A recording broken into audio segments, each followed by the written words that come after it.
wabarakatuh. Sudah siang ya. Semangat pagi. Semangat pagi. Walaupun sudah siang, semangatnya itu harus selalu pagi. Oke. Yang terhormat Kepala Sekolah kita Bapak Syahrudi, yang saya hormati Bapak Ibu Dewan Guru dan Tata Usaha SMP Negeri 4 Tarut Selatan. Terima kasih sebelumnya atas kesempatan yang telah diberikan.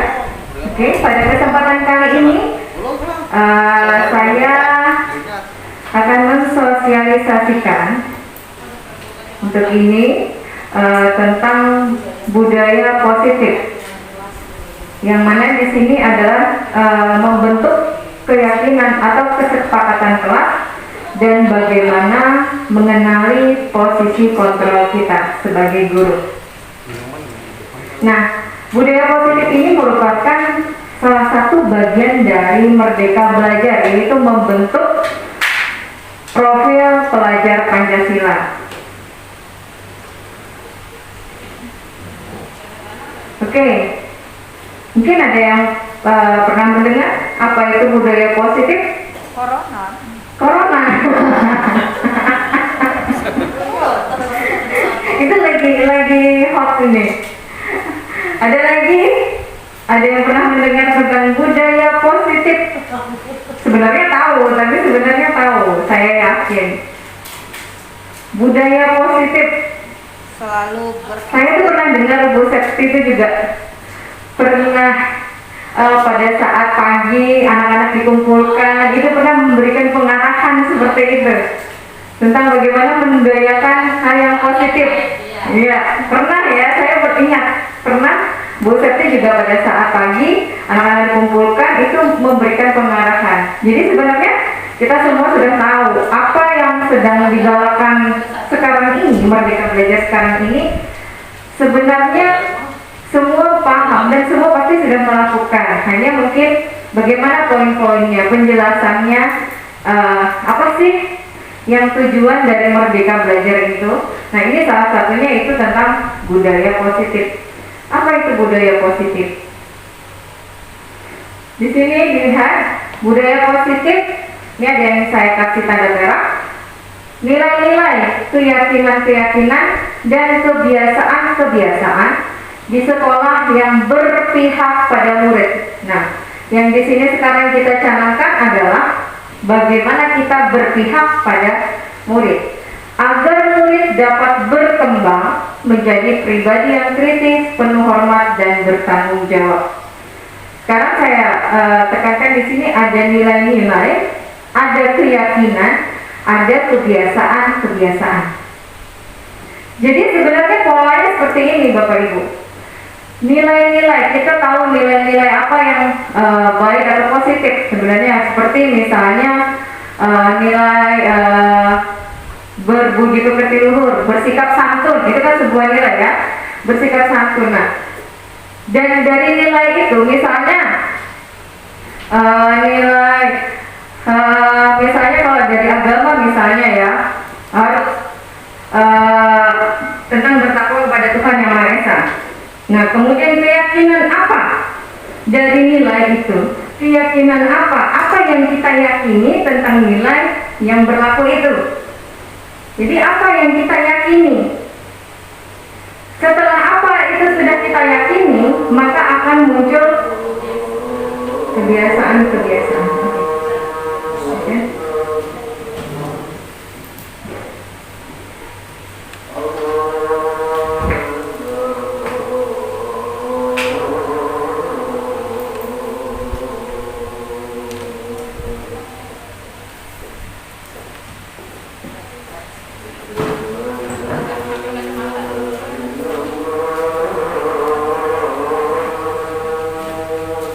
Lanjutkan.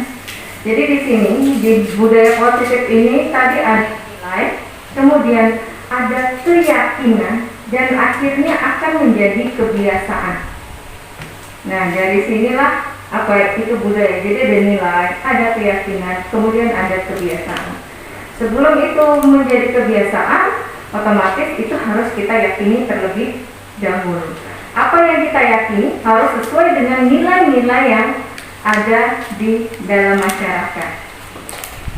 Dan satu lagi yang perlu digarisbawahi untuk Merdeka Belajar ini tentunya adalah ini, berpihak pada murid. Jadi bagaimana kita menciptakan nilai-nilai, keyakinan dan kebiasaan tersebut untuk berpihak pada murid. Nah, untuk yang akan saya bahas di sini adalah yang mengenai keyakinan. Bagaimana itu keyakinan? Oke, saya minta tolong satu orang. Coba ya.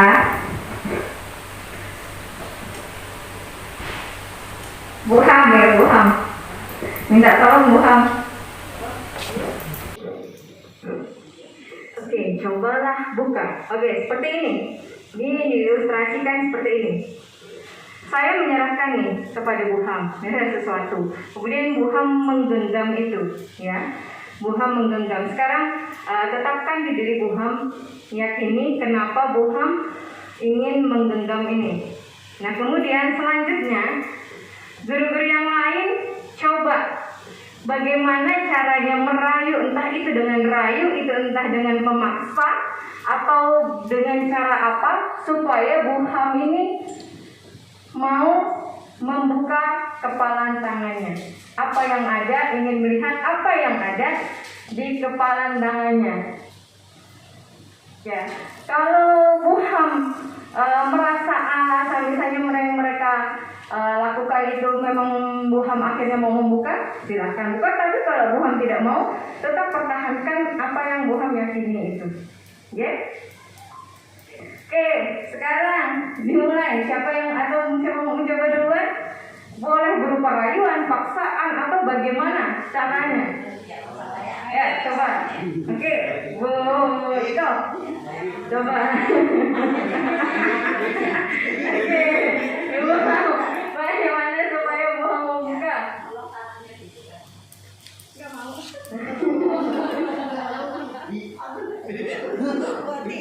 Mau nggak Bu Ham?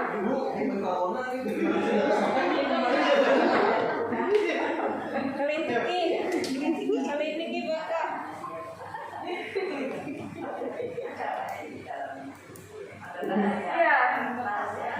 Ya.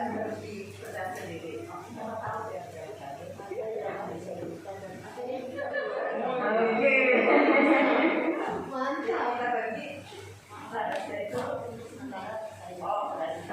Tidak mau, tetap tidak mau Bu Ham.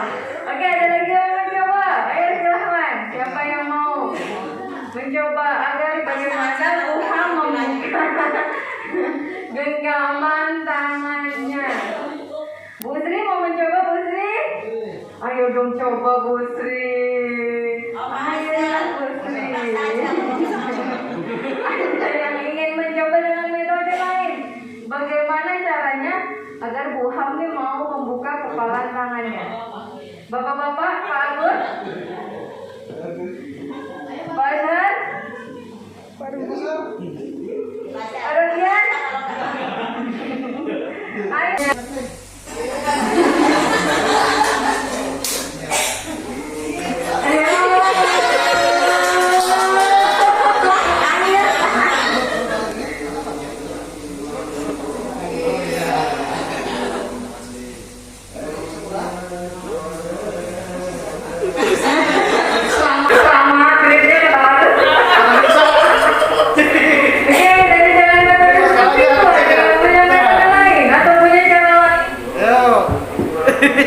Agar Bu Ham mau. Dengan cara dikasih satu pedang di uang nggak bisa. Bu, Bapak mau mencoba? Pak, mau mencoba? Kalau sini tanda tangan. Sebenarnya mudah aja. Oke. Ayo, Boni.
lah saya minta. Tapi kan saya bilang ini pulpen.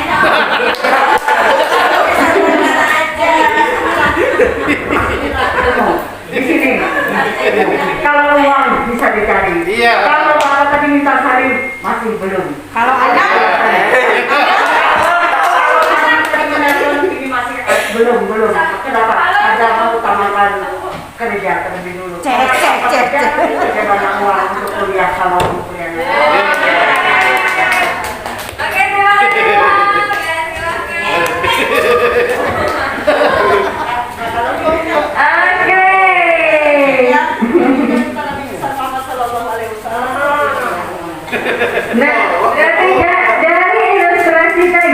Nah, dari ilustrasi tadi, jadi ada hal-hal yang diyakini, ya, jadi untuk dilakukan. Jadi untuk melakukan sesuatu, mau membuka genggaman tangan, harus ada hal-hal dulu yang diyakini, ya kan? Dan yang lain itu mencoba seolah kita bagaimana mengajak ada keyakinan pada anak. Yaitu berarti kita harus mengenali dulu kebutuhan apa yang diperlukan oleh anak. Nah, itu tadi salah satu ilustrasi tentang keyakinan. Oke, sekarang ini tadi cobalah buka. Nah, di sini kok keyakinan, kenapa tidak peraturan? Kenapa keyakinan? Kenapa harus keyakinan? Jadi pada program Merdeka Belajar ini yang ditekankan untuk budaya positif ini adalah keyakinan, bukan peraturan. Kenapa? Ada yang mau menjawab? Oke, boleh dibilang menumbuhkan kesadaran sendiri dari anak. Sedangkan kalau peraturan terpaksa. Oke. Jadi pada intinya, kenapa bedanya peraturan dan keyakinan? Itu kalau peraturan kan kadang ada peribahasanya nih. Peraturan ada untuk dilanggar katanya kan. Kadang contoh kecil aja. Kadang di lampu lalu lintas, kalau tidak ada yang melihat, maka lampu merah langsung terobos. Berarti dia tidak meyakini bahwa lampu merah itu kemudian dia harus berhenti, tidak meyakini sebenarnya nilai-nilainya. Tidak ada keyakinan bahwa nilai-nilainya bahwa itu untuk menjaga keselamatan. Makanya di sini yang dipentingkan sendiri. Kenapa? Karena nanti kalau anak nih, oke, dia menjalankan peraturan di depan kita. Untuk selanjutnya, setelah lulus, apakah dia akan tetap meneruskan perbuatan-perbuatan itu? Ya. Jadi di sini, kenapa di sini lebih ditekan ke keyakinan adalah agar untuk jangka panjang, tidak jangka pendek. Nah, di situ mengapa di sini ditekankan adalah keyakinan. Nah, ini sangat penting. Jadi sebelum memulai pembelajaran, lebih baik di dalam kelas itu ada keyakinan atau kesepakatan kelas. Ini sedang dicanangkan ya. Jadi ini dimulai dari ini. Ini dari hal yang paling sederhana, yaitu kita membuat keyakinan atau kesepakatan kelas. Di sini keyakinan kelas bersifat lebih abstrak daripada peraturan. Dia lebih rinci dan lebih konkret. Kemudian keyakinan kelas berupa pernyataan-pernyataan universal. Pernyataan keyakinan kelas senantiasa dibuat dalam bentuk positif. Jadi mengubah kalimatnya sebenarnya itu ke dalam yang lebih positif. Keyakinan kelas hendaknya tidak terlalu banyak sehingga mudah diingat dan dipahami oleh seluruh warga kelas. Keyakinan kelas sebaiknya sesuatu yang dapat diterapkan di lingkungan. Ya, paling kecil adalah lingkungan kelas, dan kemudian lingkungan sekolah dan lingkungan masyarakat. Semua warga kelas hendaknya ikut berkontribusi dalam pembuatan keyakinan kelas. Jadi di sini bukan kita yang menentukan, Ya, bukan kita yang menentukan, tapi bersama-sama. Jadi semua warga kelas itu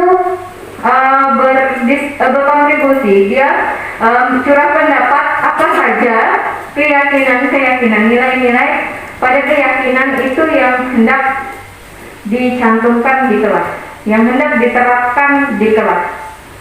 Dan karena ini mereka sendiri yang mengusulkan, mereka sendiri yang merancang, maka otomatis mereka juga punya tanggung jawab untuk melaksanakannya. Selanjutnya, jadi tidak mutlak keyakinan itu dapat ditinjau kembali dari waktu ke waktu. Jika ada, jadi disesuaikan dengan kondisi. Nah ini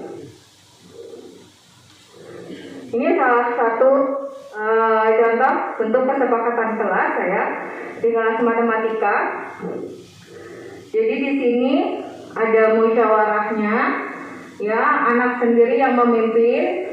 Saya hanya sebagai daftar apa saja yang mereka yakini untuk mereka dapat terapkan sebagai bentuk keyakinan di kelas mereka. Ini kelas 8E, mengerjakan tugas tepat waktu, berbicara menggunakan kata-kata sopan, menghindari membuat gaduh di dalam kelas, membuang sampah pada tempatnya, berpakaian rapi. Jadi sebenarnya ini kalau untuk mengubah itu memang sulit ya. Tapi kita bergerak, ini bagaimana nih caranya? Nah, mengubah dari hal yang kecil itu kita membuat kesepakatan. Karena ada kata sepakat berarti antara kita dan anak juga, dan anak itu juga ada sepakat. Ya, saya yakin ini nggak boleh. Kalau sudah disepakati, berarti kan kalau melanggar kan mereka tahu sendiri tanpa perlu. Kadang biasanya saya, ayo, bagaimana kesepakatannya? Ya, yang lainnya jadi ikut ayo, kan kayak gitu. Jadi di sini kemudian ini ditandatangani juga oleh siswa.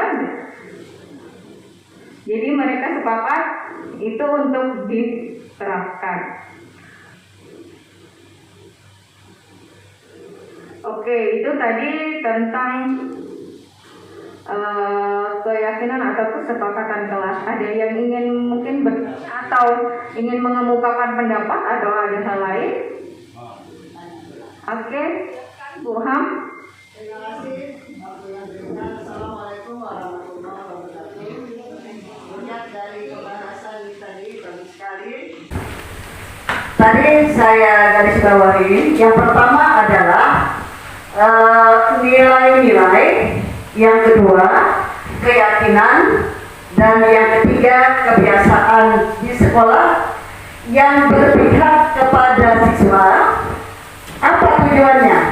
Tujuannya agar siswa dapat berkembang menjadi satu, pribadi yang kritis, kedua, penuh hormat, dan ketiga, bertanggung jawab. Nah, dari 3 poin ini, kalau kita angka 100, ya hanya 5% saja siswa yang berpikiran kritis. Bagaimana mengolah atau membentuk atau merubahnya supaya ada keberanian siswa, ya, artinya mengemukakan pendapat. Tadi satu, ya, tadi ditanyakan oleh siswa, Bu, boleh tidak kita berkumpul berkelompok? Ibu jawab tidak boleh. Bagaimana Bu? Pramuka berkelompok dan berkumpul.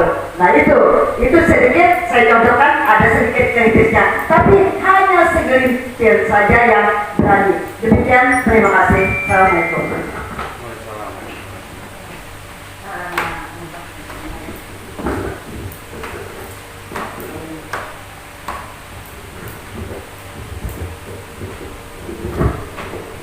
Oke, terima kasih kepada Bu Hafia.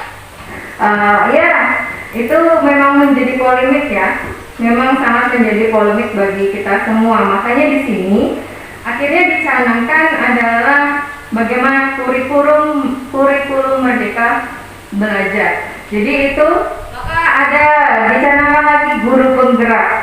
Nah, itu sendiri merupakan bagian-bagiannya bagaimana kita melakukan perubahan. Mungkin perubahan itu tidak secara langsung.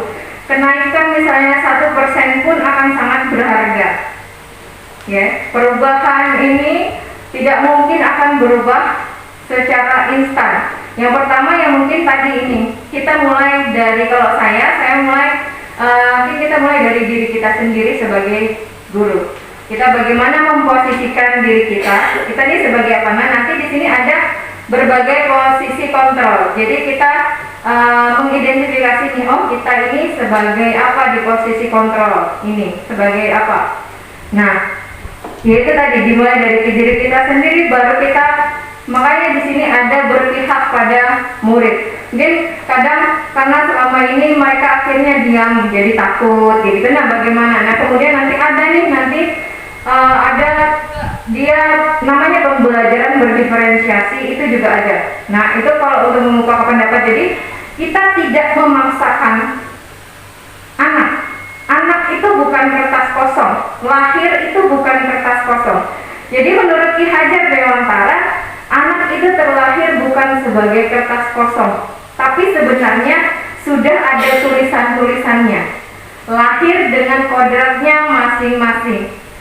Makanya di sini dibilang oleh Ki Hajar Dewantara bahwa tugas kita adalah bagaimana menyebalkan tulisan itu, bukan mengubahnya. Dari prosesnya itu. Jadi sebenarnya anak terlahir itu bukan sebagai kertas kosong yang bagaimana kita menulisnya, tapi dia punya kodratnya, dia punya potensinya. Dia punya potensinya masing-masing. Nanti di kurikulum prototype itu kan ada proyek juga. Nah, di situ juga nanti kita itu ada juga yang nanti yang namanya kalau pembelajaran, rancang pembelajarannya berdiferensiasi. Jadi perlakuan kita itu, penugasan kita tuh antara murid yang satu dan yang lainnya itu akan berbeda. Ada sesuai dengan kesiapan belajarnya, ada sesuai dengan minatnya, ada juga sesuai, yaitu tadi. Nanti ada untuk selanjutnya. Nah, di sini budaya positif ini kita untuk menerapkannya, yang pertama jadi agar anak mau berpendapat. Jadi bagaimana, berarti kita harus juga membangun hubungan yang positif, yang baik dengan anak juga. Jadi dan juga pertama dimulai dari diri sendiri, kemudian kita bagaimana membangun hubungan yang baik dengan anak. Kemudian juga sangat penting kita kolaborasi antar peserta didik, kolaborasi antar guru. Jadi kerjasama antar guru gitu, tidak jadi saling membantu. Ini bagaimana anak yang ini. Tapi saya sudah lihat di sini untuk kolaborasinya bagus. Maksudnya kan ini kalau ada masalah dengan anak ini dibicarakan. Jadi ada kolaborasi yang positif juga antar guru untuk bagaimana kita menciptakan tadi pembelajaran yang berpihak pada murid.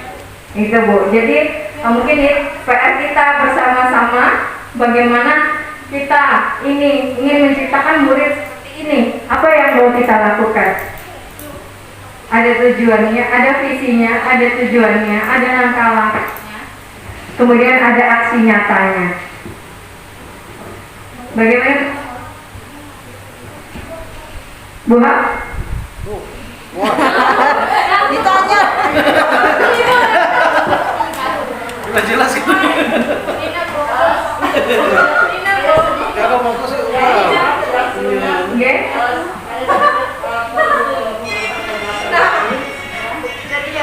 Nah, Tadi ada telepon dari tadi nggak percaya. dari mana? Satu. Nyarinya. Perlu pendekatan lagi sedikit ya. Ini hanya untuk kita semua tentunya.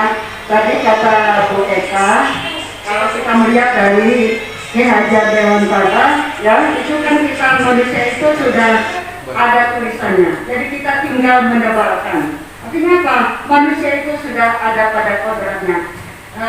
Betul apa yang disampaikan Bu Eka, betul. Manusia itu sudah pada kodratnya, namun di dalam Al-Quran dikatakan Allah tidak akan merubah nasib seseorang kalau tidak orang itu merubahnya. Nah, jadi maksud saya mereka tolong sedikit diberi penjelasan bagaimana contoh kedua, seperti ya kayaknya kalau siswa kita ini ya ada sedikit, tapi kalau tadi yang saya jelaskan tadi masalah pribadi kritis, kita lihat sekali ya tentang tugas dan tanggung jawabnya, kayaknya agak kesulitan. Maksud saya yang real bagaimana contohnya supaya kita betul-betul yang guru penggerak ini ada nilai plusnya. Demikian mereka. Terima kasih. Assalamualaikum. Waalaikumsalam warahmatullahi wabarakatuh. Ya, ini tadi kalau untuk yang aksi nyatanya, maksudnya untuk yang realnya, untuk yang bagaimana menciptakan yang kritis ya, bagaimana menciptakan pribadi yang kritis itu yang pertama otomatis kalau dari saya sendiri bagaimana membangun hubungan yang baik dulu dengan anak agar anak mau mengemukakan pendapat. Kemudian yang kedua lagi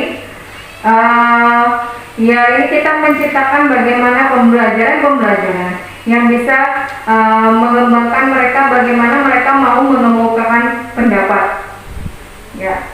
Terus menghindari ini kadang dia itu bullying ya, kadang kita tidak sadar pun kita pun sendiri bisa kayak membuli anak ya, kita mengatakan ini. Jadi menghindari kalimat-kalimat yang bisa sebenarnya bisa memojokkan anak itu. Kemudian ya ini arahnya adalah untuk merdeka belajar. Nah ini salah satu kesepakatan kelas ini, bisa saja mereka misalnya selalu aktif dalam pembelajaran. Nah itu juga bisa masuk ke dalam keyakinan kelas atau kesepakatan kelas. Tapi rata-rata selama saya yang semua kelas ini nggak ada yang mau yang kayak gitu, karena ini kan menganukan mereka, kita hanya mengarahkan. Jadi betul. Kalau untuk mungkin di sini yang ditekankan adalah potensi anak ya. Jadi anak itu sudah lahir dengan kodratnya, potensi masing-masing. Kita adalah membimbing, mengarahkan.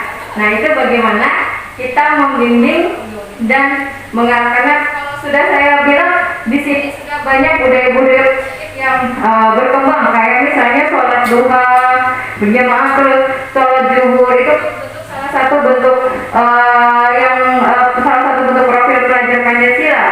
Kemudian kerja bakti itu walaupun hal kecil sebenarnya, tapi kayak kerja bakti itu adalah juga merupakan budaya positif. Dia membangun kerjasama. Bagaimana dia bekerja sama dengan temannya ini untuk menciptakan kelas yang bersih. Itu sebenarnya dari hal-hal kecil juga sudah membangun budaya-budaya positif.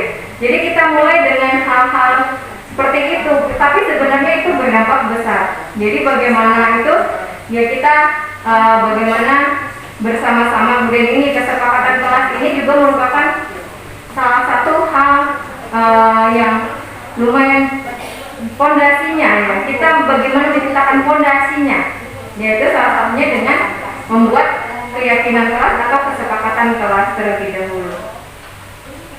Dan untuk selanjutnya mungkin siapa tahu ada yang punya ide apa untuk merancang suatu program yang bisa atau bisa juga seperti ini, kayak misalnya membuat anak nih membuat jurnal kebaikan. Jadi apa saja kebaikan yang mereka lakukan setiap harinya, mereka buat dalam jurnal, itu bisa. Iya, terima kasih Bu Eka, luar biasa sudah jawabannya tepat. Berarti ambil Bu itu luar biasa, adanya membimbing dan mengarahkan. Iya, membimbing dan ya, terima kasih. Ya, terima kasih. Oke, kita lanjutkan lagi ya. Ini tadi tentang keyakinan. Jadi membuat yang pertama ini salah satunya itu adalah dengan membuat keyakinan kelas atau kesepakatan kelas.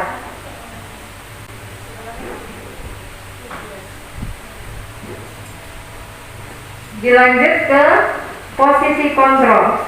Nah, selama ini kita kan melaksanakan saja, tapi sebenarnya ada teorinya, ternyata ada teorinya tentang posisi kontrol kita, tentang posisi kontrol kita sebagai guru. Menurut Jane Dalton dalam bukunya Restitution Restructuring School Discipline tahun 98 itu menyebutkan ada 5 posisi kontrol. Ya, sebenarnya ada 5 posisi kontrol. Yang pertama sebagai penghukum. Yang kedua sebagai pembuat orang merasa bersalah. Yang ketiga posisi kontrol sebagai teman.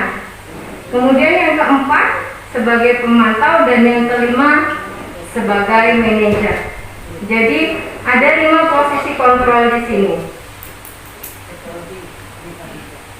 Penghukum, bagaimana sih seorang penghukum? Posisi kontrol seorang penghukum itu bisa biasanya ya kita menggunakan hukuman fisik maupun verbal. Berarti pada saat itu kita posisinya adalah sebagai hukum. Posisinya adalah sebagai penghukum. Jadi orang-orang yang menjalankan posisi penghukum senantiasa mengatakan bahwa sekolah memerlukan sistem atau alat yang dapat lebih menekan murid-murid lebih dalam. Jadi ada kadang kita bertindak, posisi kita adalah sebagai penghukum. Sebagai penghukum. Nah ini. Kemudian yang kedua, ada kadang posisi kita sebagai pembuat orang merasa bersalah. Pada posisi ini biasanya guru akan bersuara lebih lembut. Gimana sih? Kan biasanya kan ada kadang nih, kamu gak kasihan sama ibu. Kan kayak gitu ada ya, ibu capek loh sudah, kok kamu kayak gini. Itu sebenarnya maunya apa? Nah gitu. Itu kan itu sebenarnya memposisikan diri sebagai pembuat orang merasa bersalah. Jadi itu memposisikan diri itu sebagai posisi pembuat orang merasa bersalah. Jadi biasanya itu lebih lembut, tapi sebenarnya itu menusuk ya. Bikin orang merasa aduh salah nih gitu. Nah itu kadang kita guru, kadang kita bertindak dengan murid, kadang kita bertindak sebagai pembuat orang merasa bersalah. Kemudian teman. Nah pada posisi ini guru itu tidak akan menyakiti murid. Jadi dia mengontrol murid melalui persuasi. Jadi dari hati ke hati katanya kan ya, dari hati ke hati. Jadi dia dengan murid gitu, misalnya gimana akhirnya murid curhat apa gimana. Jadi mengontrol murid itu ini di sini kita bertindak sebagai teman, mengontrol murid melalui persuasi. Posisi teman pada guru, tapi ini bisa negatif dan bisa positif. Kenapa bisa bilang bisa negatif, bisa positif?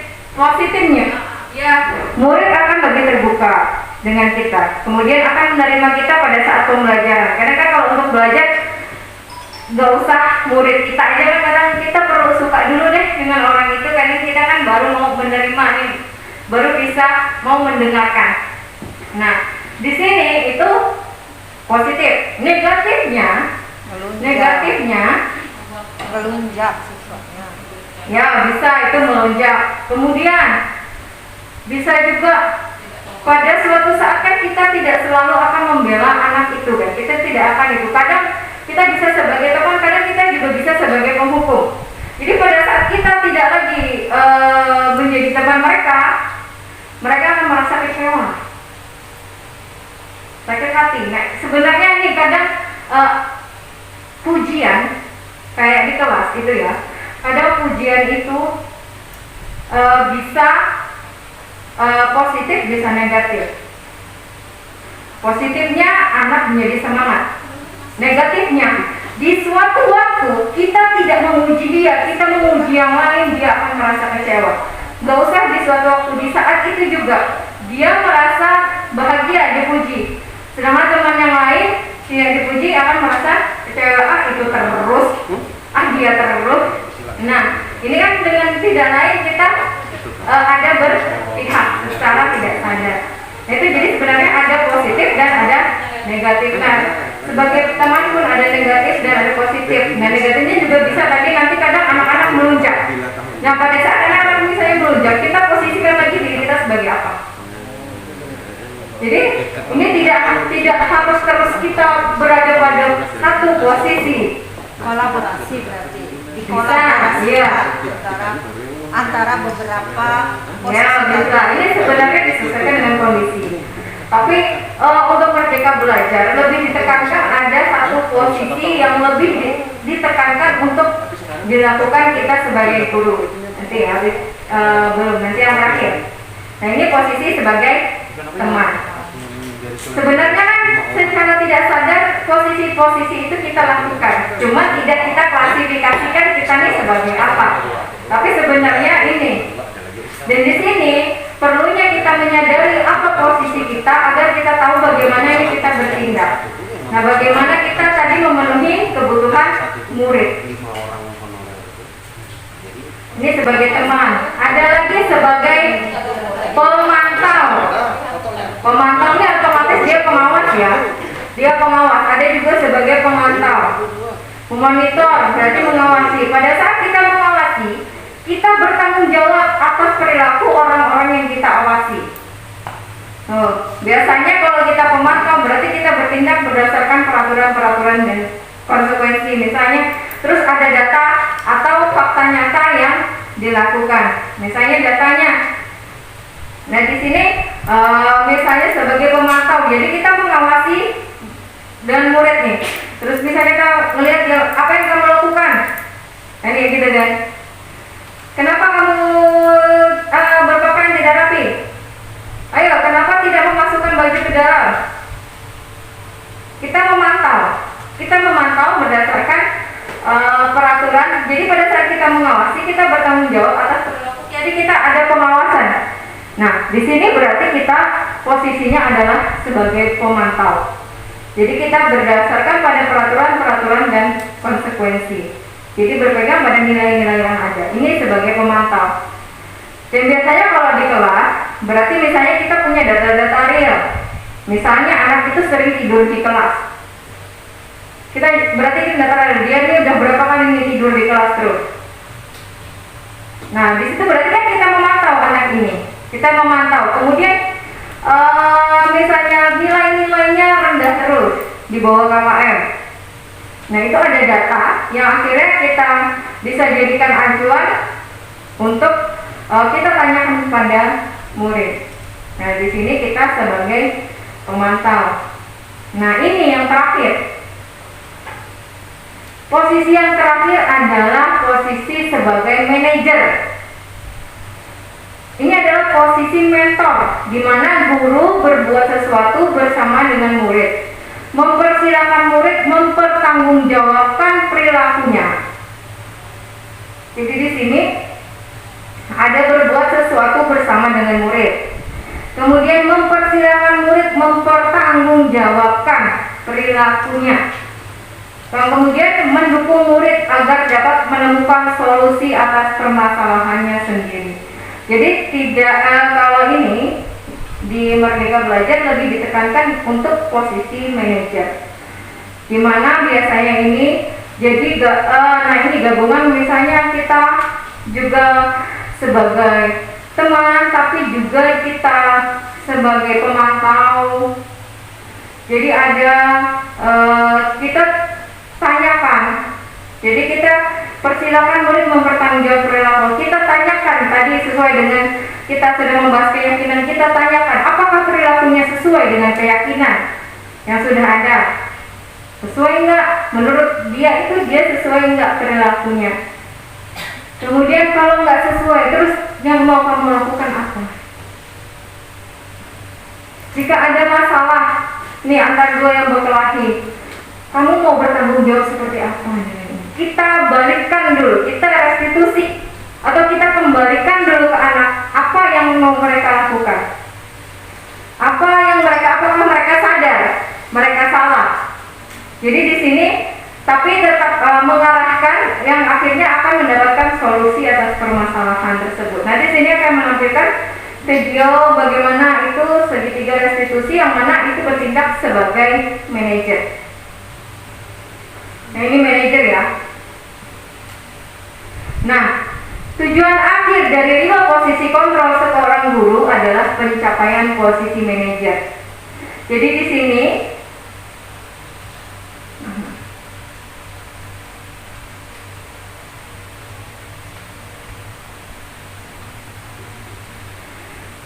sini pada Merdeka Belajar itu pencapaian terakhir yang ingin diinginkan adalah bagaimana bertindak sebagai manajer.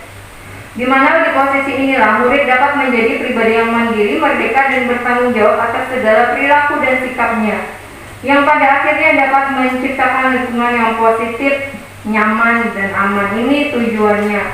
Jadi tujuannya adalah tujuan akhir dari 5 posisi itu tadi. Ya, tapi sebenarnya tidak ada yang salah.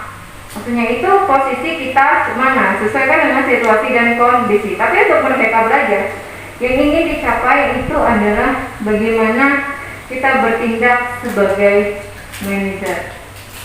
Di sini yang diinginkan bagaimana kita sebagai guru memposisikan diri kita itu adalah sebagai manajer. Jadi ada kita bersama dengan anak nih. Ini melakukan sesuatu, ini apa? Ini apa yang terjadi? Kita tanyakan, ini sebenarnya bagaimana? Tidak dulu menghakimi, tapi bertanya dulu, ini apa? Bagaimana? Terus kita tanyakan lagi keyakinannya. Apakah menurutmu yang kamu lakukan ini sudah benar? Selanjutnya, kalau misalnya itu apa yang dapat kamu pertanggungjawabkan? Kalau kamu sudah merasa itu belum benar, jadi apa yang dapat mereka pertanggungjawabkan? Nah ini, yes or no. Sekarang tinggal dari kita lagi. Kita merasa ini ya atau tidak. Untuk misalnya kita di sekolah ini, apakah kita kan tidak selalu kita mungkin akan berada di posisi manajer. Karena juga kita kadang melihat bagaimana situasi dan kondisi anak di sini ya. Nah, tapi pada akhirnya yang akan dicanangkan adalah pencapaian posisi manajer. Karena sebenarnya posisi manajer itu sudah kolaborasi dari berbagai yang posisi tadi. Kalau biasanya posisi manajer itu sudah mengalami sebagai dia teman, dia juga sebagai pemantau. Nah, berhubungan tadi dengan posisi kontrol kita sebagai manajer, ada yang namanya segitiga restitusi. Apa itu segitiga restitusi? Restitusi itu pengembalian atau kita mengembalikan lagi ke anak, ya. Berarti kita proses menciptakan kondisi. Restitusi adalah proses menciptakan kondisi bagi murid untuk memperbaiki kesalahan. Jadi karena tidak ada yang tidak pernah melakukan kesalahan. Yang ditekankan di sini adalah tidak ada yang tidak pernah melakukan kesalahan. Tapi bagaimana kita memperbaiki kesalahan itu sendiri. Nah, sehingga mereka bisa kembali pada kelompok mereka dengan karakter yang lebih kuat. Jadi kita mengembalikan. Jadi kalau restitusi kan biasanya kalau di kepolisian ya, restitusi itu bagaimana pertanggungjawaban ya, tanggung jawab kembalian. Nah, ini bagaimana kita mengembalikan lagi ke anak apa yang mereka mau pertanggungjawabkan ya. Bagaimana mereka mau bertanggungjawabkan, solusinya apa? Dan sehingga setelah itu diharapkan mereka akan kembali ke kelompok mereka itu ada penguatan karakter. Jadi di sini nanti ada penguatan karakter. Nah ini namanya segitiga restitusi. Segitiga restitusi. Yang pertama untuk dilakukan adalah yang di bawah ini. Jika ada masalah, itu ada yang pertama menstabilkan identitas. Mungkin ini contoh kalimatnya. Kamu bukan satu-satunya yang pernah melakukan ini. Setiap orang pasti pernah berbuat kesalahan. Itu sebenarnya merupakan bentuk untuk menstabilkan identitas. Kemudian langkah berikutnya adalah dengan validasi tindakan yang salah. Nah, di sini kita validasi itu, kamu tentu punya alasan mengapa melakukan itu. Adakah cara yang lebih efektif untuk mendapatkan apa yang kamu butuhkan? Jadi di sini kita memvalidasi tindakan itu. Jadi alasan-alasan mengapa mereka melakukan itu, ya pasti suatu masalah pasti ada alasan di baliknya. Jadi kita tanyakan alasannya bagaimana. Nah kemudian menanyakan keyakinan, akhirnya dihubungkan lagi dan ini yang pertama tentang keyakinan. Itu, nah bagaimana keyakinan kelas yang telah kita sepakati? Apakah sesuai dengan tindakan yang kamu lakukan? Kan kayak gitu, kita kembalikan lagi. Kemudian kamu ingin menjadi orang yang seperti apa? Ini tadi, baru tadi saya, tadi kelas 9B di Marlo. Ujungnya nih keluarnya, udah saya panggil Marlo. Ini bajumu, menurut kamu, sini kamu sebagai apa di kelas ini? Ketua kelas. Ya, kamu sebagai apa lagi? Di OSIS. Ya, saya OSIS. Nah, menurut kamu, ini kamu baju keluaran kayak gini nih, sesuai nggak dengan keyakinan apa yang ada tata tertib di sekolah ini? Enggak, Bu. Oke. Terus selanjutnya kamu mau apa? Kalau sudah tahu kamu nggak bagus nih, kamu mau apa? Ya Bu, saya masukkan. Gitu. Ya Bu, saya masukkan.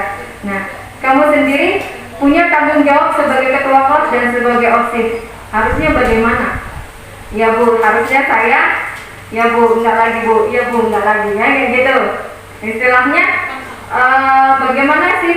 Bagaimana sedikit demi sedikit kita melakukan tindakan yang ini berpihak pada murid, tidak hanya melulu kita sebagai penghukum, tidak hanya melulu kita sebagai teman, tidak melulu kita sebagai pemantau, tidak melulu, ya. Jadi kita menempatkan posisi-posisi kita, dan yang ingin dituju pada merdeka belajar adalah posisi kontrol yang utama itu sebagai manajer. Nah di sini ya, ada segitiga restitusi. Nah jadi ini kita mengembalikan lagi ke anak.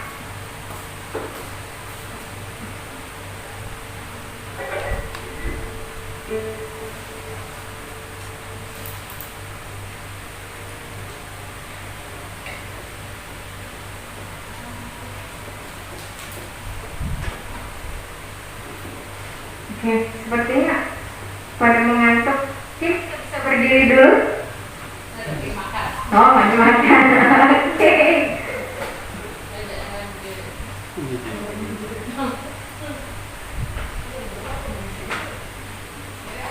Ayo berdiri. Kita berdiri dulu. Gerakan badan. Gerakan badan. Kita gerak-gerak dulu. Oke, kalau gini ya. Kalau gini berarti Marina. Tapi kalau yang mengajar pramuka, tahu? Marina. Kalau kayak gini, menari. Menari. Di atas menara. Kalau kayak gini Mario. Kalau kayak gini Mario, ini Marina menari di atas menara. Maria. Kalau yang ini apa? Yang kayak gini Marina tadi. Ini Marina. Oke, siap ya? Ulang sekali lagi fungsinya. Marina menari di atas menara, di atas menara. Marina menari, Marina menari di atas menara, di atas menara. Marina menari, Mario menari di atas menara, di atas menara, Mario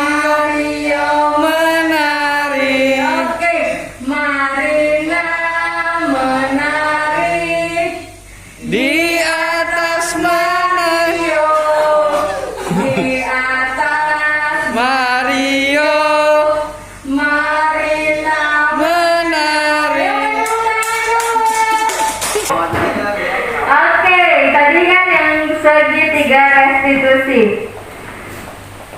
Nah ini skenario, mungkin tadi contohnya tadi ada saya sebutkan ya, yang bagaimana, nah itu dipanggil dulu anaknya, jadi tidak di depan anak-anak yang lain agar tidak mempermalukannya.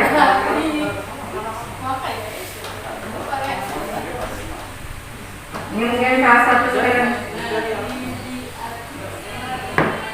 Kok nggak masuk ke sini?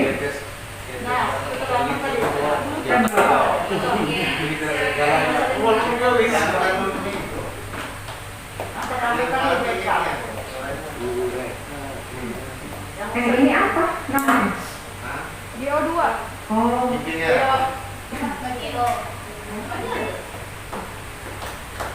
Ayo, monggo silakan makan-makan. Apa yang dimakan?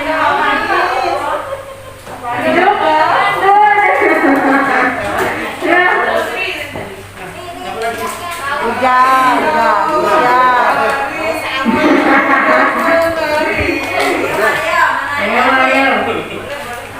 Tadi saya belum menari. Nah, ada yang mau menari dulu, Bu. Skenario 1. Murid terlambat masuk sekolah. Ini skenario ya.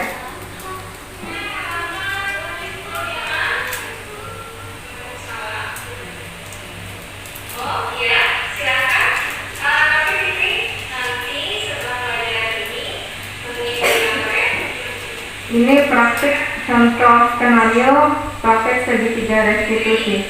Kamu tahu alasannya mengapa kamu mengambil di sini?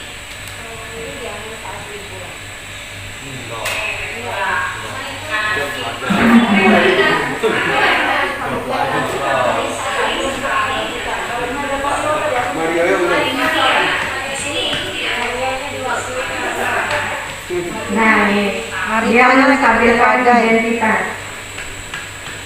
Menstabilkan ini adalah kegiatan pada yang menstabilkan identitas.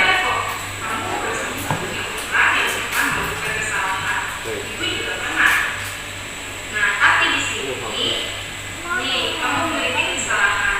Nah, kita bagaimana menyelesaikan itu bersama-sama. Kalau begitu, ibu boleh tahu alasan kamu. Kalau begitu, ibu boleh tahu alasan kamu. Ini dilengkap validasi tindakan yang sama. Jadi setelah menstabilkan identitas, selanjutnya adalah validasi tindakan yang sama. Oh, berarti kamu di sini berkelas sendiri ya. Tapi nih, menurut kamu, kamu bangun kesiangan kemudian terlambat ke sekolah itu apakah sesuai dengan keyakinan kelas kalian? Kemudian menanyakan keyakinan. That's the point, disiplin ya. Nah, kira-kira nih, ini kamu sudah tahu. Kemudian kira-kira apa solusinya supaya kamu tidak terlambat lagi? Oke, bangun lebih pagi. Kira-kira jam berapa? Supaya tidak terlambat. Jam 5 ya. Nah, apa yang kamu lakukan supaya kamu bisa bangun jam 5 pagi? Tidak begadang. Bisakah kamu memasang alarm di HP-mu?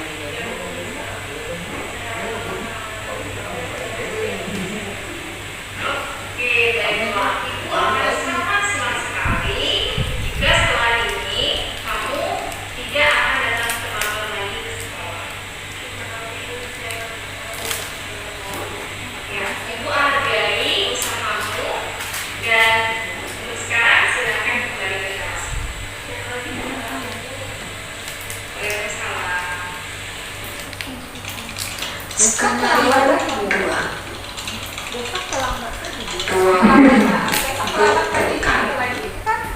Buktinya yang terlambat terus itu orang yang sama. Kalau ini enggak.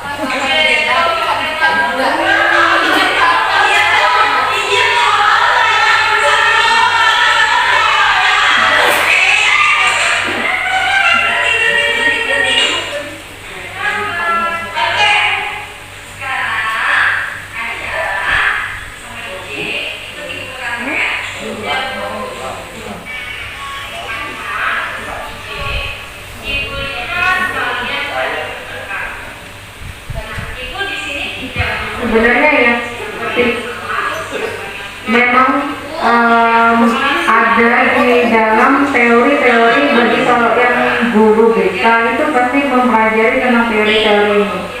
Ya karena biasanya seharusnya memang kita ada guru BK ya, soalnya. Tapi memang di Kobar ini guru BK sedikit sekali. Nah, sebenarnya yang lebih banyak mempelajari tentang teori-teori seperti ini adalah guru BK. Tapi di sini kita sama-sama belajar juga. Jadi bagaimana untuk menangani juga membantu. Jadi tidak hanya menugaskan itu pada guru BK atau Mapasek, tapi kita sendiri juga bisa saling. Itulah pentingnya kolaborasi. Tapi kan Bu, saya mau ada sedikit jepit. Oke. Kami murid Gradia nih, Ija nih. Murid Gradia. Yang telah kamu lakukan ini telah sesuai Nah ini di tahap menanyakan keyakinan. Tapi kan Bu, saya melihat karena tidak paham. Iya, Ibu paham sekali. Tapi di sini Bunda Hesti apa-apa. Itu mau bukan dikasih itu ini. Tidak Bu, maaf. Oke, nah J. Apa yang kamu inginkan?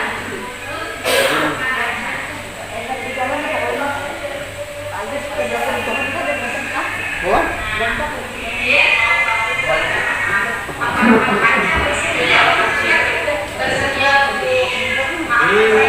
Ini sekolah dulu nggak?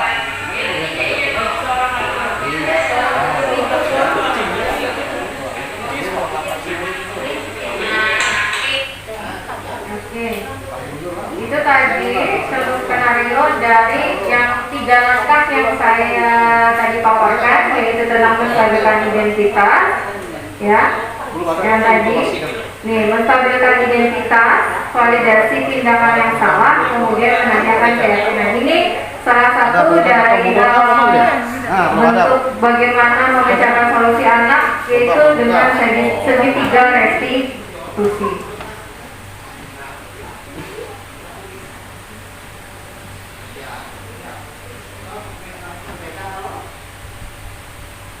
Nah sampai sini, nah tapi mungkin memang pada kenyataannya namanya masalah anak itu berbeda-beda. Jadi memang pada kenyataannya tindakan itu akan berlakukan ini yang seperti apa tergantung lagi dari kebutuhan murid.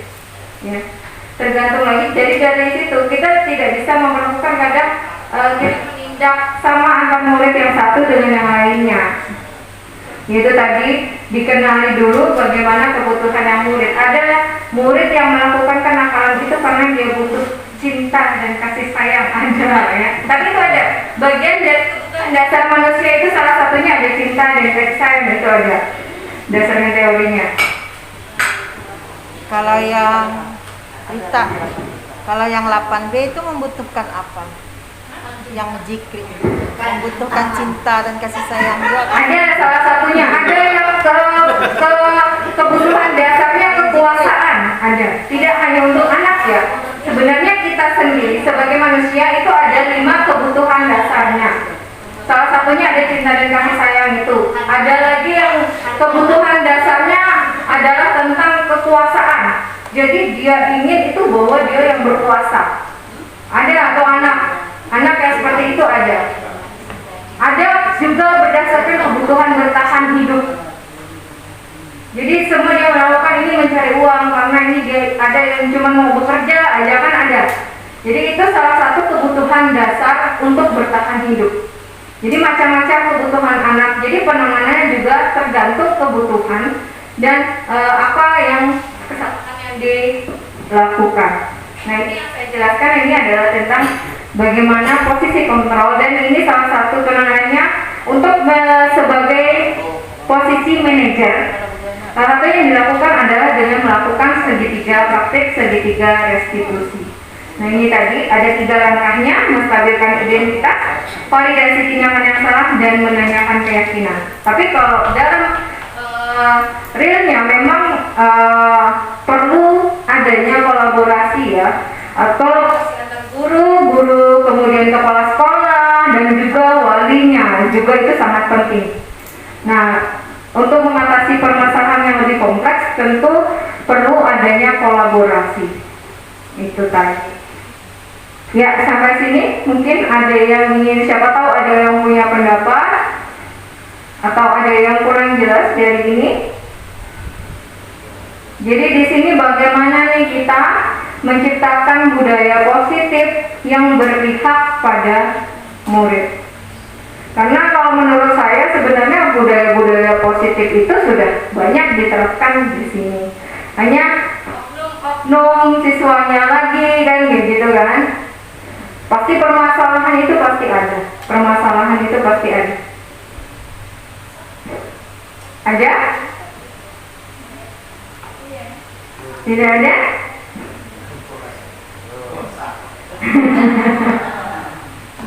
Mario menari. Oke.